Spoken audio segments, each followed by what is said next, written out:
नमस्ते बच्चों।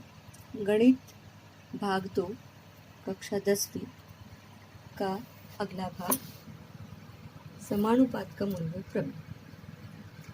आप सभी को मेरा नमस्कार। चलो शुरू करते हैं समानुपात का मूलभूत प्रमेय। तो सबसे पहले मैं यहाँ पे प्रमेय का शीर्षक पढ़ने जा रही हूँ।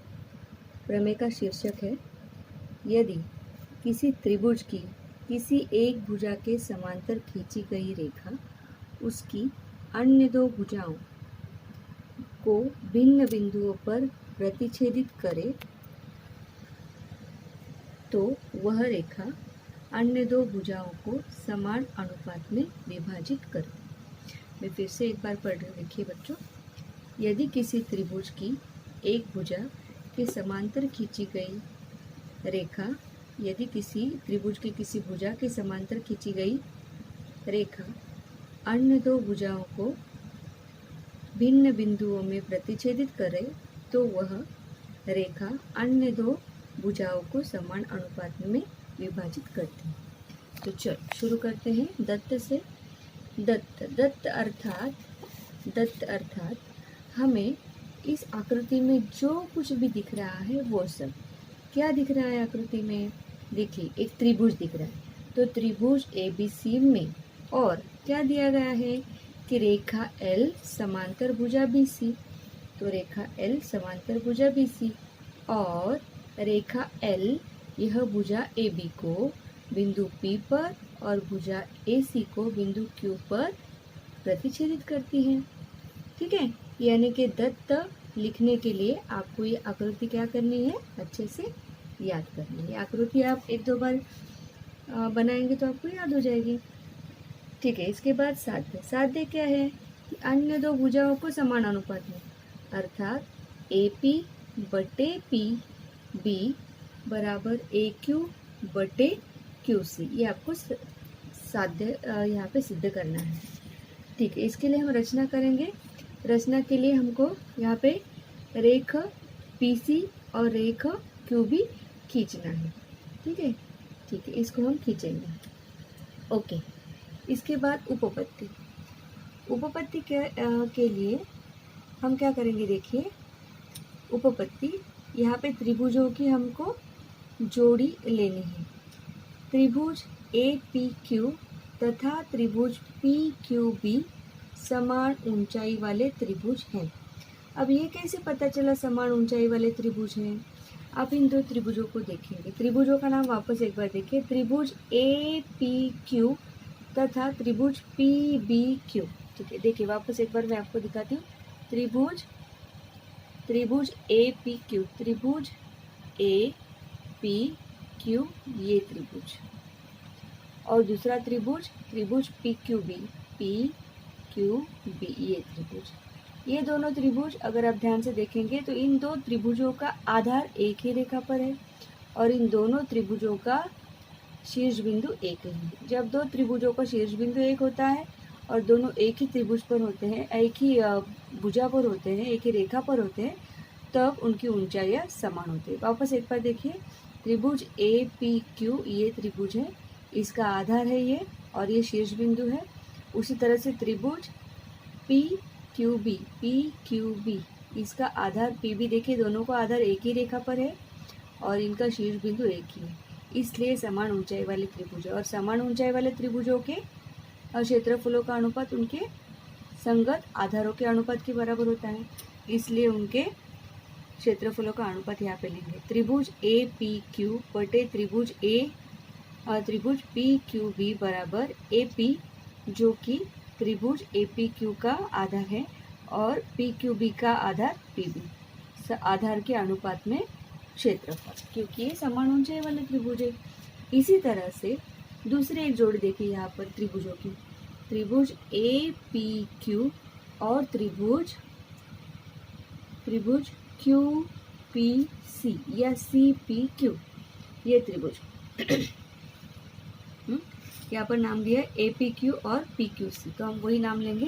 देखिए APQ और PQC ये दो त्रिभुज आप देखेंगे तो इनके आधार, देखो ये त्रिभुज APQ, इसका अभी ये आधार ले रहे हैं। आपको पता है कि जो त्रिभुज होता है त्रिभुज के हम तीनों जो त्रिभुज की तीनों भुजाओं में से किसी भी भुजा को हम आधार मान सकते हैं।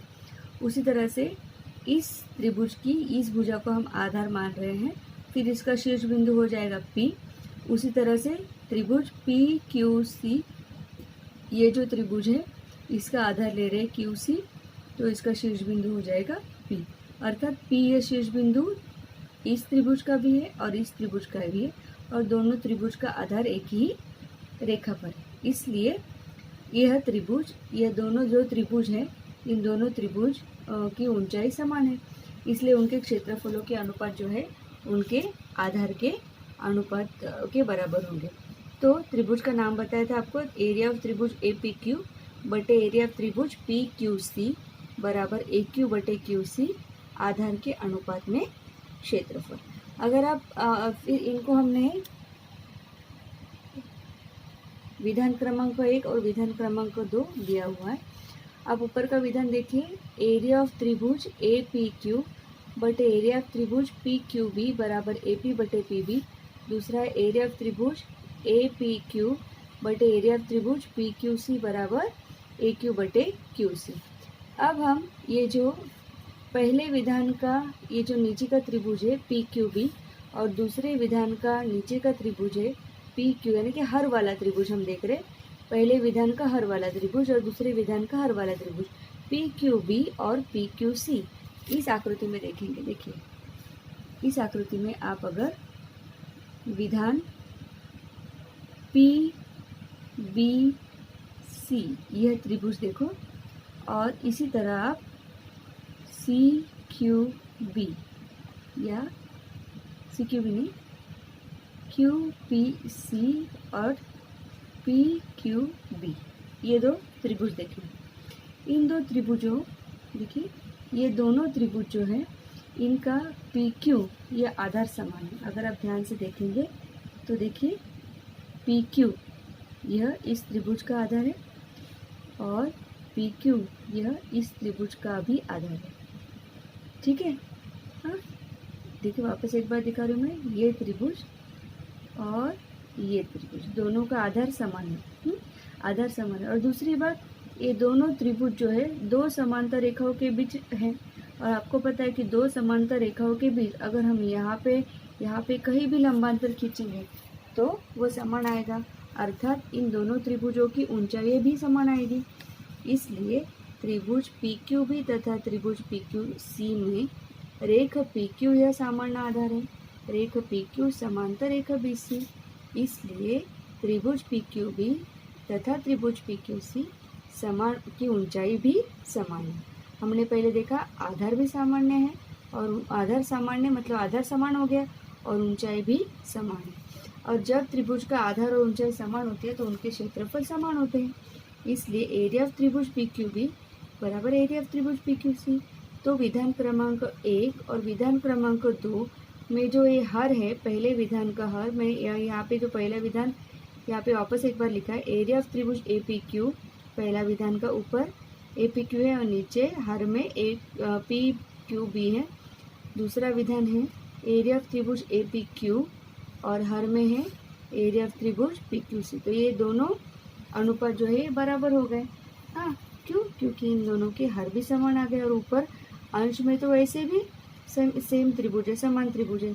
तो विधान क्रमांक, ये विधान क्रमांक 1, विधान क्रमांक 2 और अभी हमने जो विधान क्रमांक 3 लिखा, इससे ये पता चलता है कि ये दोनों विधान जो है वो समान हो गए। और क्योंकि ये बाएं पक्ष के दो विधान समान हो गए तो दाएं पक्ष के विधान भी समान होंगे, इसलिए इनका दायां पक्ष अर्थात AP बटे PB और AQ बटे QC 1 तथा 2 से ये विधान भी क्या हो गए, समान हो गए। तो इस तरह से ये समानुपात का मूलभूत प्रमेय, एक बार और मैं पूरा प्रमेय आपको दिखाती हूँ। किताब में ये प्रमेय पेज नंबर 7 पर दिया हुआ है, आप इसे अच्छे से प्रैक्टिस करेंगे। Thank you.